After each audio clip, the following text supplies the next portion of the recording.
So there has been some stuff going around that apparently it's not out of the realm of possibility that Jordan Morris could be a DP player next year. Everyone was going crazy about it when that news kind of was circulating around the social medias. I thought, let's talk about it in this live. This will be posted as its own video as well. Brody, I'll let you get started with it first. Jordan Morris, designated player. Yeah, I mean, if this happens, it's an absolute failure. It's an absolute failure of a window. If this happens, man. I mean, we've been all talking about this window, what it means to us, how this is probably the biggest window in our club's history, and to squander it away like that would be really disappointing, man. And there's not much else to say. Just a lack of ambition, a lack of wanting to win from the owner. If that's what you're resorting to do instead of shelling out money to go get a big guy to go try and make some noise in a tournament like this, it just show. I mean, it would just be that would just be like the cherry on top of how far we've fallen in terms of you know making big signings like that to put Jordan Morris as your DP, man. Yeah, I mean, last year Jordan Morris put up his best year in a Sounders shirt. I mean, it's not saying like that much because Morris has never had like a Cucho Hernandez, a Buanga, a Christian Ramirez type season in MLS. I mean, his best season was 14, 15 goals across all comps. And for a striker, that's fine. But for a now 30-year-old plus two bad knees striker, it's good. Don't get me wrong. But we all know it's not going to get that much better. If in 10 years Jordan Morris has hit the same amount of goals as he did in his first year, that means the graph is going up and down and it's just kind of back to baseline. And the fact that this is even being considered is it's the crazy part to me. I think it's because of the way that the DP slot hits the salary cap. Because if Jordan was on a DP, his salary would hit, I'm pretty sure, significantly less. But it's just annoying because we put ourselves in that position with what we signed him to, with the length of the contract. And again, it's another example of just settling for, being a win a playoff series or two type team, not actually be a trophy favorite. Yeah, like you said, the fact that it's even considered, it's just I'm at a loss for words at this point. It's not. I mean, we all know what it is. We all know what kind of a travesty this would be.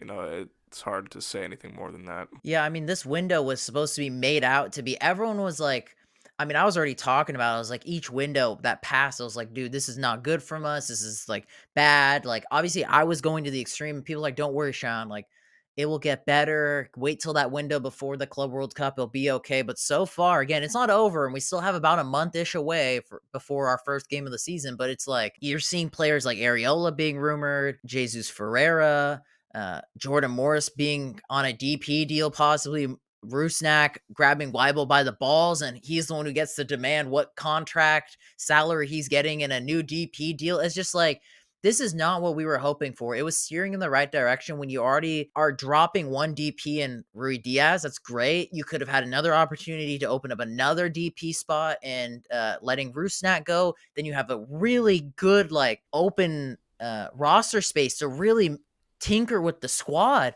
But it's like Weibel always keeps complaining every single transfer window. Oh, we don't have space. We don't have much in the budget. We can't do it. And it makes sense. I understand what he's saying, but it's like, you're the guy that is making this the problem. If you're going to renew Christian Roldan and Jordan Morris on 5-6 year deals on the absolute brim contracts you can give them that wouldn't break that DP threshold, then obviously it's going to be tough to do that. You're going to give Nuhu a new deal when you could have maybe had some good offers from him after the AFCON, pocketing Salah, pocketing Mahrez shit, but you weren't smart with that. You renew all these players, then you bring in dud players like Eber and Musovski and Nathan that have not provided anything for us, and you're just like, okay, well, no wonder why we don't have any money, because you're spending it all in the wrong places. You're putting in the wrong players. You're renewing players that the writing is on the wall for them, where it's so obvious that it's not going to get that much better. You have good offers coming in for Liao Chu. You don't take those offers. Now he's not really worth anything. You'd be lucky to get anything close to what teams were offering last year for him. It's just like, it's bad business. Like, we're not with our heads screwed on straight. It's like backwards. Yeah, it would just really be the cherry on the top of just all the Like you could go and sit down and list all of the bad, like questionable moves that Weibel has made, and then like you said, like we were both saying actually, the result of you having or potentially even doing this is a result of your own contract extensions, the own moves that you make to have to be like, oh well, we could use this DP slot here because it would save a lot against the cap, and then wouldn't be able to bring in a top superstar level player. It's like you said. I mean, ever since we've gotten Weibel, it's just been horrific, and this would just be the cherry on top, man. I mean, when you look at teams like Charlotte, they're going in for Wilfred Zaha and Miguel Almiron.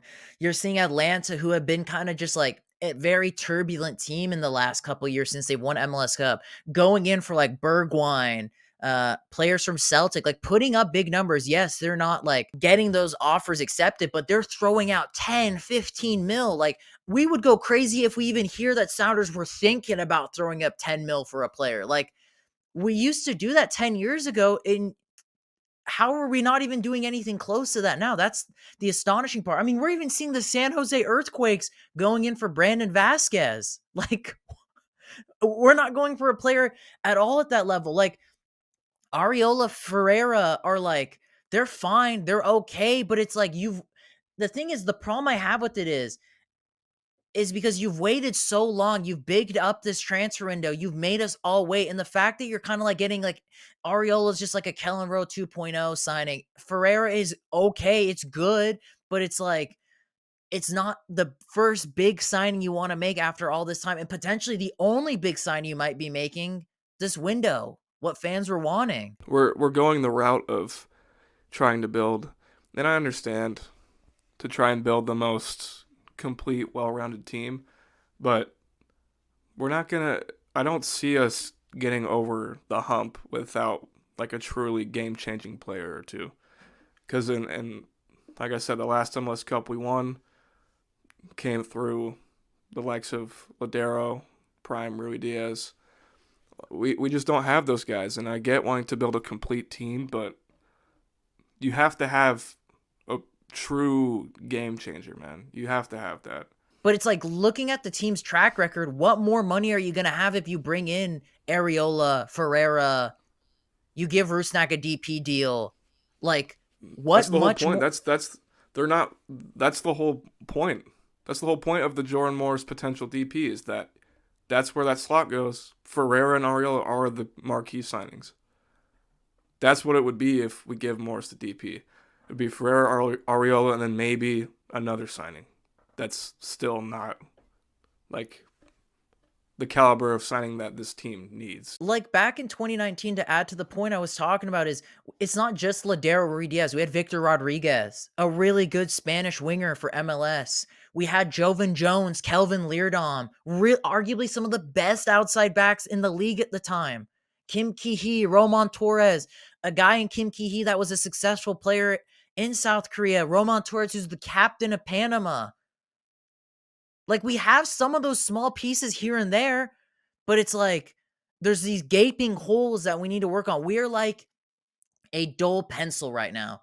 Yes, of course, if we're going to keep stabbing at it with starting Morris and Rusnak, every once in a while it will penetrate past the wall. It will break through the plastic. But if it's a fine-tuned pencil that is sharp, when you have well-rounded pieces to make it into a sharp pencil, it's always going to hit every single time on a more consistent basis.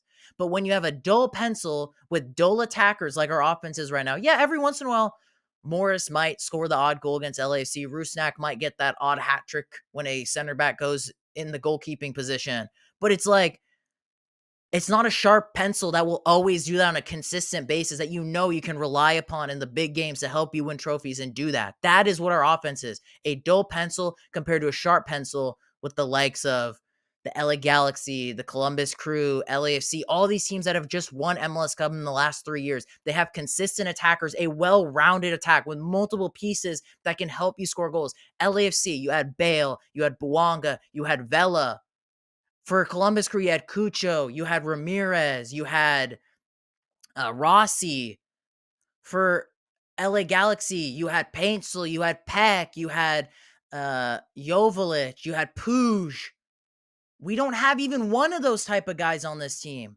And we're about to make a guy who most people would just say he just should maybe be sold. We're about to give him a contract that Messi can hold up to. You can get the likes of Messi in a DP deal, and you can get the You can get lows anybody of in the world on a DP deal. anybody. Technically, yeah. You could DP just they hit the cap at a fixed amount, but you could pay them whatever. You could pay them whatever you'd like. They'd hit the cap at a certain amount. We're using that spot on Jordan Morris, man.